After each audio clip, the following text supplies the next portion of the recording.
Okay, so what brought about the Ghana-Niger clapback?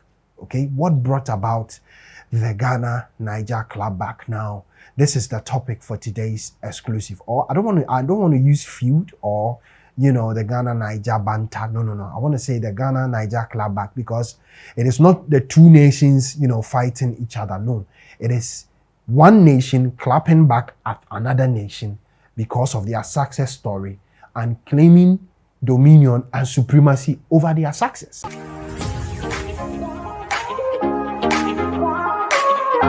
Okay, welcome to TJ Studios. Welcome to my channel. I am TJ, your commander-in-chief, and I'm here to serve you this evening with, a new or a spanking exclusive. All right. I hope you are doing great. I hope you had a wonderful day. Okay, as we usher ourselves into the weekend, I pray everything, becomes smooth, cool, and collected. All right. Okay.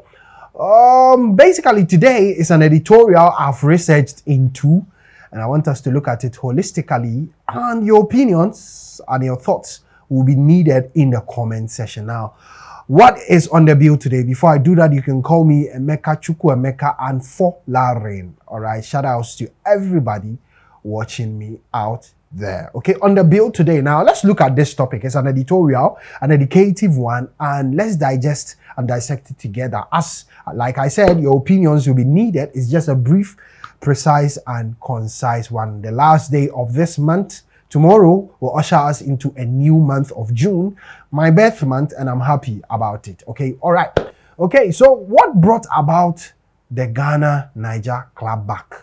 Okay, what brought about the Ghana-Niger clapback? Now, this is the topic for today's exclusive. Or I don't want to use feud or the Ghana-Niger banter. No. I want to say the Ghana-Niger clapback because it is not the two nations, fighting each other. No, it is one nation clapping back at another nation because of their success story and claiming dominion and supremacy over their success.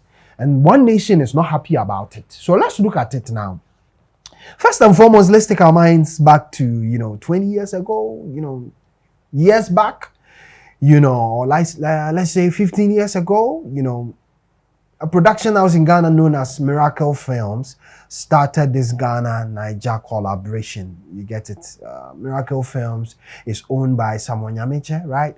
Who put together, the Kumawood, initiative, and also he started basically with, the English movies, I would say if it were to be now, it would be referred to as Gollywood, and also, owns, a lot of actors in the Kumawood era, which had the likes of Nat Banini, Kwame Usu-Ansah, we had the likes of Nanama McBrown, unearthed a lot of talents, and it foresaw the growth of Ghana-Niger collaboration. Notable collaborations were movies like Asimo, all right, Asimo, nice movies, all right, and other movies which featured legends like Nigerian actor Peter Bruno. Is Peter Bruno still alive? Is he still alive? Peter Bruno, collaborating with Kanayo Okanayo. We had Ayo Adasenya in one of our nice movies, Ghana-Niger collaboration. We saw Asimo, which was also a Ghana-Niger collaboration. We saw the likes of Jackie Appiah, Majid Michel collaborating with Nigerians. We saw the likes of a lot of Nigerians, collaborating. So then it was nice. It was a wonderful atmosphere as both countries were able to bridge the gap, come together, and work for a common goal. Now, fast forward, the Nigerian music industry was thriving faster than the Ghanaian space. The likes of movies like Oni, which unearthed talents like Ramsey Noah, Genevieve Inaji. We saw the likes of Pete Dochi. So they had numerous and vast talents within their industry, and they were everywhere. They penetrated our industry, and they were the toast of town. So Ghanaian movie was not relevant as much. All right, now Ghana decided to pull the panic plug, and that is where the problem started. Pull the panic plug. We felt Nigerian movies were invading our territory. The likes of, brought about Aki and Popo, who were massive in Ghana. Their movies were all over in Ghana. You just go pay and rent CDs. You just go pay and buy CDs as well, just to watch. And cassettes, video VHS cassettes were also the order of the day. Fast forward, Ghana decided to pull the panic plug, and we were like, nah, we cannot fathom and adhere and basically align with this Nigerian dominancy. So we brought about, Ejako, which I felt was a nice competition, although Ejako was, doing more of local dialect, the tree, healthy competition. If you have an actor who could also pull Ghanaians to your fold with comedy and nice story, was good, very good. This is what we call healthy competition, and it's accepted, positive one. If you have an actor known as Ejako in Ghana who is good and Ghanaians love him and also watch Ghanaian movies, that is what Nigerians were doing. They had a lot of actors, Kanayo, Charles Okafor, Saint Obi, Peter Dochi, a lot of Victor Swagu. They had Chinwetalu Agu, they had Akina, what's his name? What's his name? I've forgotten his name. I'll mention it. There are a lot of Nigerians on, a lot of talented Nigerians in that fold. We had, when it comes to the female side, we had Ngozi Ejienu, we had, Patience Ozoko, a lot of Nigerian. They were a lot of Nigerian actors, and they were well known. They acting was really good. Notable ones, I forgot this one, Nkem Owo. That was the name I was looking at. Mention Mr. Ibu. A lot. We can mention a lot. We can go on. Now, Ejako was doing his thing. Nigerian movies were also doing their thing, and then we were like, okay, now let's come together and stop the dominancy of Nigerians by putting together a fee to deter and deny Nigerians from shooting in Ghana. So basically, if any Nigerian producer want to shoot in Ghana, he has to pay $10,000. They were like, really? They packed their bags, moved to Nigeria, and were not doing many productions in Ghana. They were doing it in Nigeria and had to, even if they wanted to collaborate, they would invite Ghanaian artists there. Unlike when they were here and then shooting and producing most of their movies in Ghana, they moved to Nigeria. And if they wanted any collaboration with any Ghanaian artist, they would rather, invite him over to Nigeria to, collaborate then. That was the end of our movie industry. Also, the migration of our movies from, VHS and CDs to digital, or the digital stores, like YouTube, Netflix. We were not ready for it. We were not ready for the digital stores. We were not ready to migrate. Nigerians were ready. They were ready. They've always been ready. Them, investing a lot. They were able to migrate their movies to YouTube, to Netflix, and we had no idea. So our movie industry came to a standstill, and then we had then also denied them with a $10,000 fee to sway them and deter them from shooting here. They were ready. They had the money. They had the business orientation, and they are still thriving. All right? So that is what we did with our movie industry. Okay? That is what we did. And they are still thriving. Up till now, they are still thriving. This is a brief bio. If we are to go deep down into the details, there are a lot. Let's switch from the movie industry to the music industry. We had TikTok.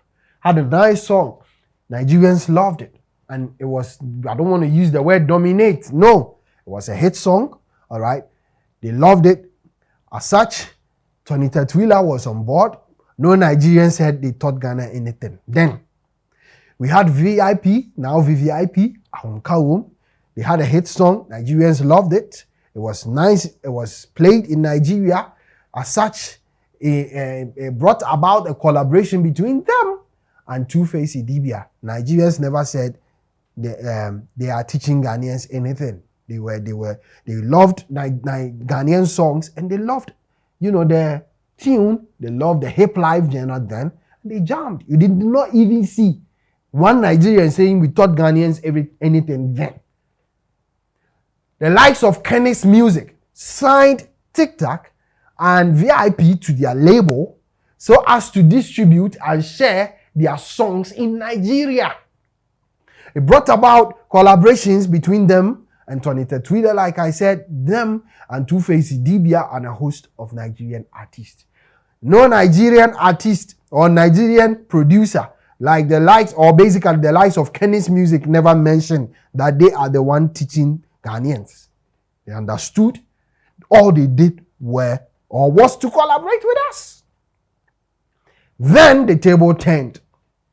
The likes of D'banj, the likes of Jay Martins, the likes of Timaya, the likes of P Square, you know, a lot. Idris Abdul Karim all started to bring about a new revolution of the Niger music industry. They found their sound, they found the original core card, and they decided to push it and push it to the utmost height it deserved. That was when the Wahala started. We thought we thought this VIP dominated Nigeria, TikTok dominated Nigeria, Maze Bell dominated Nigeria, a whole lot of Wahala. Like play. In the beginning, it was like play. Going forward, it became a serious phenomenon. And Nigerians began to bawl. They were like, Ghana, stop pulling this plug. Stop pushing this agenda.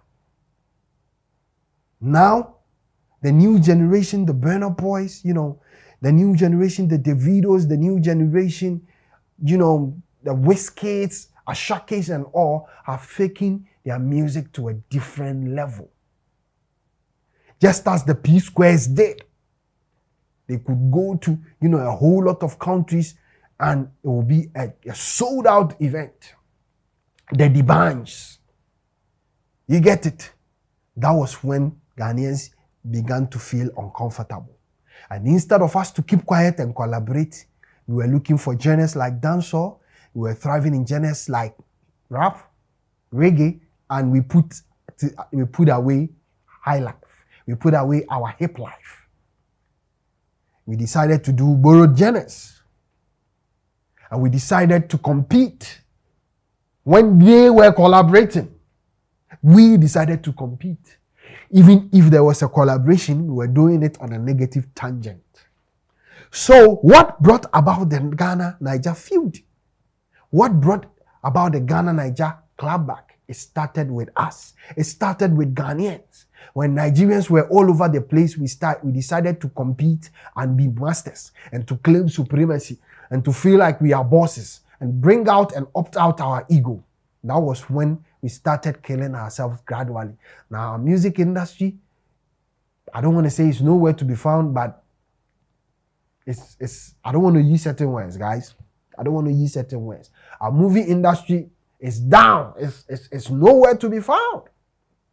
You invest your money there, you won't get it back if you don't take care, unless you are much more experienced in this movie business thing.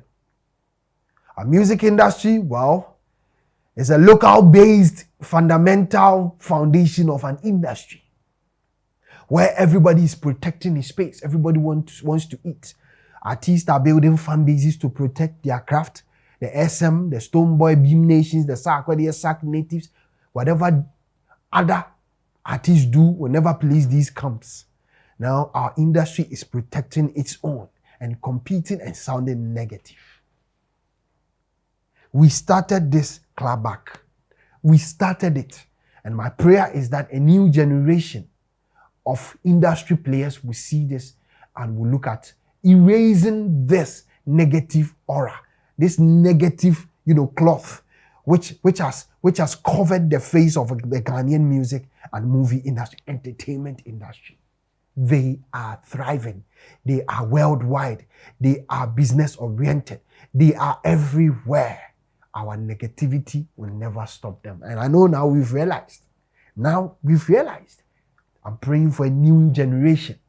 A new generation of industry players, not the likes of Mr. Logics and the likes. Not the likes of, these people, I don't want to mention their names, but people who see how it all started and begin to brew in that water of positivity.